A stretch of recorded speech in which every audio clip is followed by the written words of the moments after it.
ദൈവത്തിന്റെ അതിപരിശുദ്ധമായ നാമം വാഴ്ത്തപ്പെടട്ടെ. ഇന്നത്തെ നമ്മുടെ അല്പനേരത്തെ ചിന്തയ്ക്കായി 1 രാജാക്കന്മാർ 18 അധ്യായം അതിന്റെ 44 45 വാക്യങ്ങൾ. 1 രാജാക്കന്മാർ 18 അധ്യായം 44 45 വാക്യങ്ങൾ. 7-ാം പ്രാവശ്യമോ അവൻ, ഇതാ കടലിൽ നിന്ന് ഒരു മനുഷ്യന്റെ കൈ പോലെ ഒരു ചെറിയ മേഘം പൊങ്ങുന്നു എന്ന് പറഞ്ഞു. അതിന് അവൻ, നീ ചെന്ന് ആഹാബിനോട്, മഴ നിന്നെ തടുക്കാതിരിക്കേണ്ടതിന് രഥം പൂട്ടി ഇറങ്ങിപ്പോക എന്ന് ബോധിപ്പിക്ക എന്ന് പറഞ്ഞു. ക്ഷണത്തിൽ ആകാശം മേഘവും കാറ്റും കൊണ്ട് കറുത്തു വൻമഴ പെയ്തു. ആഹാബ് രഥം കയറി ഇസ്രായേലിലേക്ക് പോയി. ഇന്നത്തെ നമ്മളുടെ ചിന്ത എന്ന് പറയുന്നത്, പ്രാർത്ഥനയ്ക്ക് മറുപടി ലഭിക്കുന്നിടം വരെ പ്രാർത്ഥിക്കുക. ഈ അധ്യായത്തിൽ നമുക്ക് കാണുവാൻ സാധിക്കുന്നത്, കർമ്മേൽ പർവ്വതത്തിൽ ഏലിയാവ് മഴയ്ക്ക് വേണ്ടി പ്രാർത്ഥിക്കുന്ന ഒരു അനുഭവത്തിൽ ഇരിക്കുന്ന അവസ്ഥയാണ്.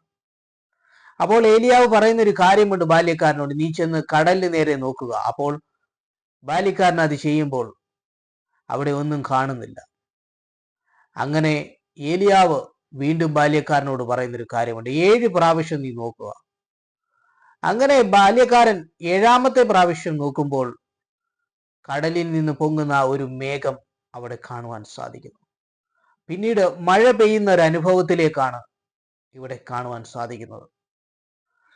ഇവിടെ നമുക്ക് തരുന്ന ഒരു ദൈവിക സന്ദേശം എന്ന് പറയുന്നത്, ഏലിയാവ് പ്രാർത്ഥിക്കുന്ന മനുഷ്യനാണ്. ഏലിയാവിന്റെ മേലുള്ള അതിശക്തമായ ഒരു അഗ്നിയുടെ അഭിഷേകമാണ്.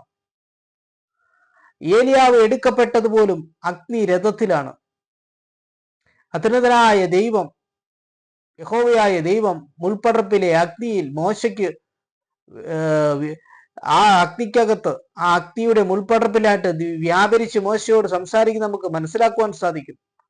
അതുപോലെ സിനായി മലയിൽ ഒരു അഗ്നി ഇറങ്ങി വന്ന് ദൈവം അതിന്റെ അകത്ത് സംസാരിക്കുന്നതായിട്ട് നമുക്ക് മനസ്സിലാക്കുവാൻ സാധിക്കും. ഏലിയാവിന്റെ മേലുള്ള ഒരു ദൈവിക അഭിഷേകം എന്ന് പറയുന്നത് വലുതായിരുന്നു.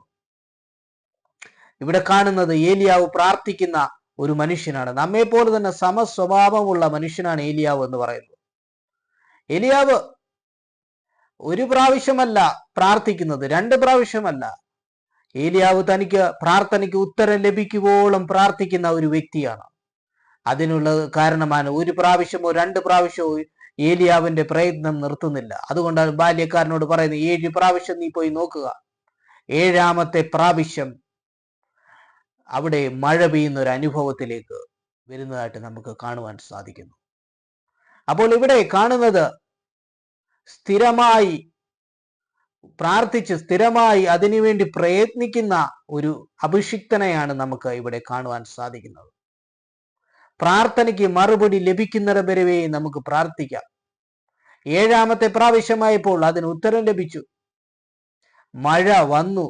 അതിന് തക്കവണ്ണം ഒരു മേഘവും ഒരു കാറ്റുമൊക്കെ ആകാശത്തിൽ ഉണ്ടായതായിട്ട് നമുക്ക് കാണുവാൻ സാധിക്കും. തൽഫലമായി വൻ മഴ പെയ്യുന്ന ഒരവസ്ഥയിലേക്ക് വരുന്നതായിട്ട് നമുക്ക് കാണുവാൻ സാധിക്കും.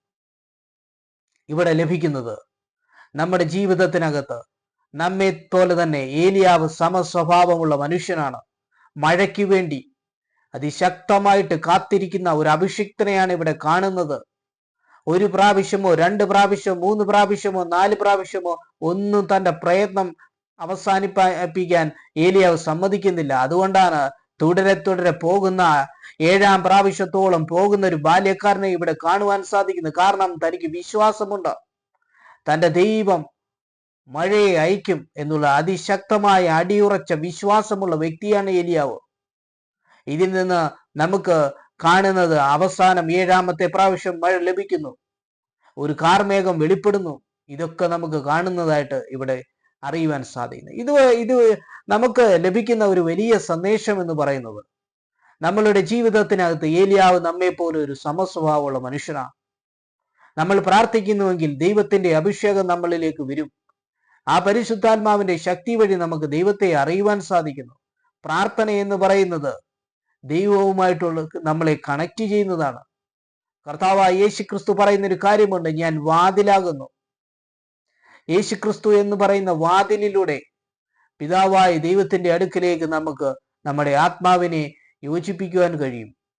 അതുകൊണ്ട് യേശു പറഞ്ഞു, ഞാൻ വാതിലാകുന്നു. ഈ വാതിലാകുന്ന ക്രിസ്തുവിനെ നാം അറിയുമ്പോൾ, ആ ക്രിസ്തുവിലൂടെ, ആ യേശുവിന്റെ നാമത്തിൽ സ്വർഗസ്ഥനായ പിതാവിനോട് നമ്മൾ പ്രാർത്ഥിക്കുമ്പോൾ, ഏലിയാവിനെ പോലെ നമുക്ക് വിടുതൽ തരുന്ന ദൈവമാണ്. ഇവിടുത്തെ ഇന്നത്തെ വിഷയം എന്ന് പറയുന്നത് മറ്റൊന്നുമല്ല, പ്രാർത്ഥനയ്ക്ക് ഉത്തരം ലഭിക്കുന്നിടം വരെ നമ്മൾ പ്രാർത്ഥിച്ചുകൊണ്ടേയിരിക്കണം. പ്രാർത്ഥനയ്ക്ക് ഉത്തരം തരുന്നവൻ ദൈവമാണ്. ദൈവത്തിന് കഴിയാത്തതൊന്നുമില്ല. ഇവിടെ കാറ്റിനെയും കടലിനെയും ശാസിക്കുന്നത് കർത്താവാണ്. ദൈവമാണ് ഭൂമിയെ സൃഷ്ടിച്ചത്. അതുകൊണ്ട് മഴയെ അയക്കാൻ ദൈവത്തിന് അറിയാം. ഒരു പ്രാവശ്യമോ 2 പ്രാവശ്യമോ പ്രാർത്ഥിച്ചിട്ട്, അല്ലെ അതിനുവേണ്ടി പ്രയത്നിച്ചിട്ട് അഭിഷിക്തൻ പ്രാർത്ഥന നിർത്തുന്നില്ല. ഇന്ന് നമ്മളോടുള്ള ദൈവിക സന്ദേശം എന്ന് പറയുന്നത്, നമ്മുടെ ജീവിതത്തിനകത്ത് ദൈവത്തോട് പ്രാർത്ഥിക്കുമ്പോൾ 1 പ്രാവശ്യമോ 2 പ്രാവശ്യമോ പ്രാർത്ഥിച്ചിട്ട് നമ്മൾ നിർത്തരുത്. നമ്മൾ പ്രാർത്ഥിച്ച് അതിന് ഉത്തരം ലഭിക്കുന്നിടം വരെ അത് പ്രാർത്ഥിച്ച് അത് വിശ്വസിക്കണം, അതിനുവേണ്ടി പ്രവൃത്തി ചെയ്യണം. ഇവിടെ ബാല്യക്കാരൻ ഓരോ പ്രാവശ്യവും പ്രവൃത്തി ചെയ്യുക, ഓരോ പ്രാവശ്യം വിശ്വാസത്തോടുകൂടെ ആ കടലിന് നേരെ ചെല്ലുകയാണ്. അങ്ങനെ പല പ്രാവശ്യം വിശ്വാസത്തോടുകൂടെ പ്രവർത്തിക്കുകയാണ്. ഇതിൽ നിന്ന് നമുക്ക് ലഭിക്കുന്ന ഒരു ദൈവിക സന്ദേശം, നമ്മൾ ദൈവത്തോട് ഒരു കാര്യം പ്രാർത്ഥിക്കുന്നുവെങ്കിൽ അത് ലഭിക്കുമെന്ന് നമുക്ക് വിശ്വാസം വേണം. ഇന്നല്ലെങ്കിൽ നാളെ അല്ലെങ്കിൽ മറ്റന്നാൾ അത് ലഭിക്കുമെന്നുള്ള അടിയുറച്ച വിശ്വാസം വേണം.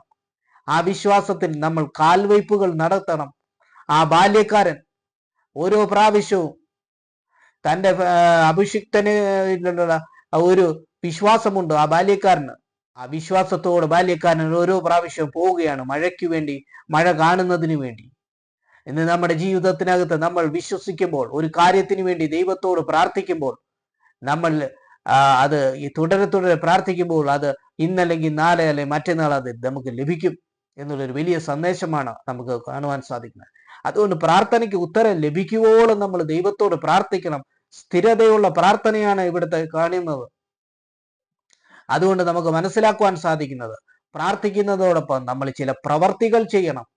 ബാല്യക്കാരൻ വിശ്വസിച്ചുകൊണ്ട് ആ കടലിന് നേരെ പോകുമ്പോൾ വിശ്വസിച്ചുകൊണ്ട് ആ പ്രവൃത്തി ചെയ്യുകയാണ്. നമ്മൾ പ്രാർത്ഥിക്കുന്ന കാര്യം വിശ്വസിക്കണം, അതിന് തക്കവണ്ണമായ പ്രവർത്തികൾ നമുക്ക് ഒരു കാൽവയ്പുകൾ വെച്ച് നമുക്ക് മുൻപോട്ട് പോകാം എന്നൊരു വലിയ സന്ദേശമാണ്. പ്രാർത്ഥനയ്ക്ക് ഉത്തരം ലഭിക്കുന്നിടം വരെ നമ്മൾ ദൈവത്തോട് പ്രാർത്ഥിക്കണം. ഇവിടെ 7ാമത്തെ പ്രാവശ്യമാണ് അവിടെ വിടുതൽ വന്നതെങ്കിൽ, ഇന്ന് നമ്മുടെ ജീവിതത്തിൽ എത്രാമത്തെ പ്രാവശ്യം വിടുതൽ വരുമോ അതുവരെ നമ്മൾ പ്രാർത്ഥിക്കണം. പ്രാർത്ഥനയെക്കുറിച്ച് നമ്മൾ പഠിക്കുമ്പോൾ മനസ്സിലാക്കുവാൻ സാധിക്കുന്നത്, ദൈവം പ്രാർത്ഥനയ്ക്ക് ഉത്തരം തരുന്നതിനാണ്. ഒരുപക്ഷെ നമ്മുടെ ദൈവിക ഹിതങ്ങൾക്കെതിരായ പ്രാർത്ഥനകൾക്ക് ഉത്തരം ലഭിക്കണമെന്നില്ല. പ്രാർത്ഥനയ്ക്ക് ദൈവം ചിലപ്പോൾ വളരെ പെട്ടെന്ന് തന്നെ ദൈവം ഉത്തരം നൽകും. ചില കാര്യങ്ങളിൽ ദൈവം പ്രസാദിക്കുന്നില്ല. ദൈവഹിതത്തിന് എതിരായിട്ടുള്ള പ്രാർത്ഥനകൾക്ക് മറുപടിയില്ല. ദൈവം നമുക്ക് നന്മ തരുന്നവനാണ്, നല്ലത് മാത്രം തരുന്നവനാണ് ദൈവമാണ്. ഇവിടെ നമുക്ക് മനസ്സിലാക്കുവാൻ സാധിക്കുന്നത്, ചില പ്രാർത്ഥനകൾക്ക് ഒരുപക്ഷെ മറുപടി ലഭിച്ചില്ലെന്നും പറഞ്ഞ് നമ്മൾ പ്രാർത്ഥന നിർത്തരുത്. പ്രാർത്ഥനയ്ക്ക് ഉത്തരം ദൈവം തരും. ദൈവഹിതത്തിനെതിരായ പ്രാർത്ഥനകൾക്ക് ഉത്തരമില്ല. അതുപോലെ തന്നെ നമുക്ക് മനസ്സിലാക്കുവാൻ സാധിക്കുന്ന വേറൊരു കാര്യം എന്ന് പറയുന്നത്, നമ്മൾ സ്ഥിരമാനസത്തോട് പ്രാർത്ഥിക്കണം. ചില കാര്യങ്ങൾ ദൈവം അപ്പോൾ തന്നെ ഉത്തരം തരും. വളരെ പെട്ടെന്ന് ഉത്തരം നൽകുന്ന പ്രാർത്ഥനകൾ ഉണ്ടായിരിക്കാം നമ്മുടെ ജീവിതത്തിനകത്ത്. എന്നാൽ ചില കാര്യങ്ങൾ താമസിച്ചേ ദൈവം തരൂ. ഓരോ പ്രാവശ്യവും നമ്മൾ പ്രാർത്ഥിച്ചുകൊണ്ടിരിക്കുമ്പോൾ ദൈവം അതിന് ഒരു സമയമാകുമ്പോൾ അതിന് ഉത്തരം തരും. അതുകൊണ്ട് പ്രാർത്ഥന എന്ന് പറയുന്നത് ചിലപ്പോൾ സ്ഥിരതയോടെ നമ്മൾ കാത്തിരിക്കേണ്ടത് ഒരു വിഷയമാണ്, ആ പ്രാർത്ഥനയ്ക്ക് ഉത്തരം എന്ന് പറയുന്നത്. അതുകൊണ്ട് നമുക്കറിയാം, ഇവിടെ കാത്തിരിക്കേണ്ട ഒരു അനുഭവത്തിൽ നമ്മൾ വിശ്വാസത്തോടെ തുടരെ പ്രാർത്ഥിക്കേണ്ടതായിട്ടുണ്ട്. അങ്ങനെ പ്രാർത്ഥനയ്ക്ക് ഉത്തരം ലഭിക്കുവോളം, പ്രാർത്ഥനയ്ക്ക് മറുപടി ലഭിക്കുവോളം നാം പ്രാർത്ഥിക്കണം. ഇന്നത്തെ ഏലിയാവിന്റെ കർമ്മേൽ പർവ്വതത്തിലുള്ള ആ മഴയ്ക്കായുള്ള പ്രാർത്ഥനയിൽ നിന്ന് ലഭിക്കുന്ന ഒരേ ഒരു സന്ദേശം എന്ന് പറയുന്നത്, പ്രാർത്ഥനയ്ക്ക് ഉത്തരം ലഭിക്കുന്നിടം വരെ ഏലിയാവ് ആ പ്രവൃത്തി ചെയ്യുവാൻ ബാല്യക്കാരനോട് പറഞ്ഞു.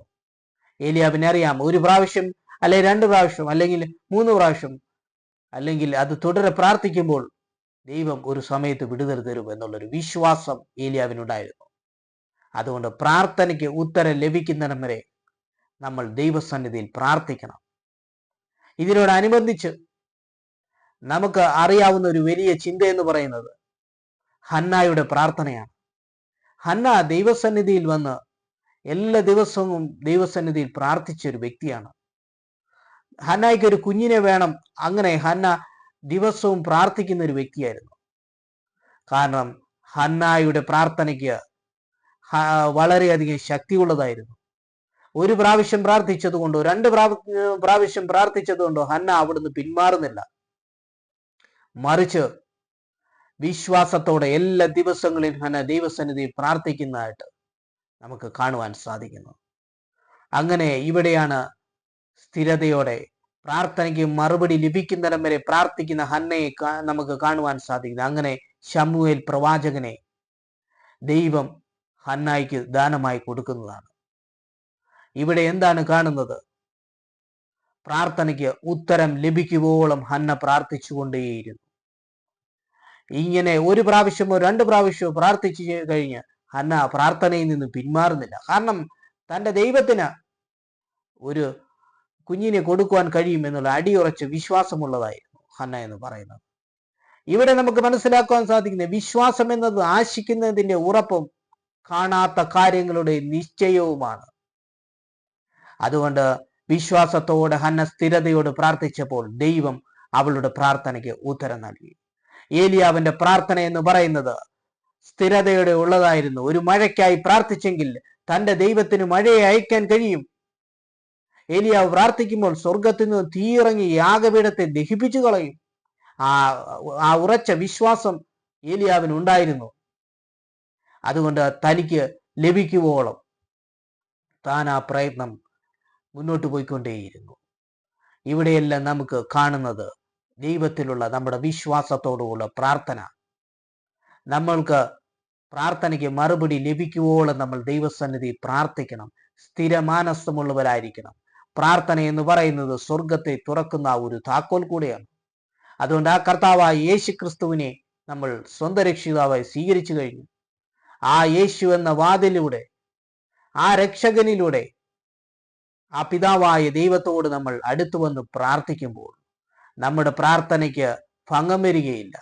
ആ പ്രാർത്ഥനയ്ക്ക് മറുപടി ലഭിക്കുവോളം നമ്മൾ ദൈവസന്നിധിയിൽ പ്രാർത്ഥിക്കണം. അതുകൊണ്ട് 1 പ്രാവശ്യം നമ്മൾ പ്രാർത്ഥനയ്ക്ക് ഉത്തരം കിട്ടിയില്ലെന്ന് പറഞ്ഞ് പിന്മാറരുത്. അത് ലഭിക്കുവോളം നമ്മൾ ദൈവസന്നിധിയിൽ പ്രാർത്ഥിച്ചു കൊണ്ടേയിരിക്കണം. അതുകൊണ്ട് ഇന്നത്തെ നമ്മളുടെ ദൈവിക സന്ദേശം എന്ന് പറയുന്നത് കർമ്മേലിലെ ഏലിയാവിന്റെ മഴയ്ക്കായുള്ള പ്രാർത്ഥനയാണ്. അത് ലഭിക്കുവോളം ഏലിയാവ് അത് തുടർന്നു. അങ്ങനെ വൻമഴ ചൊരിഞ്ഞു.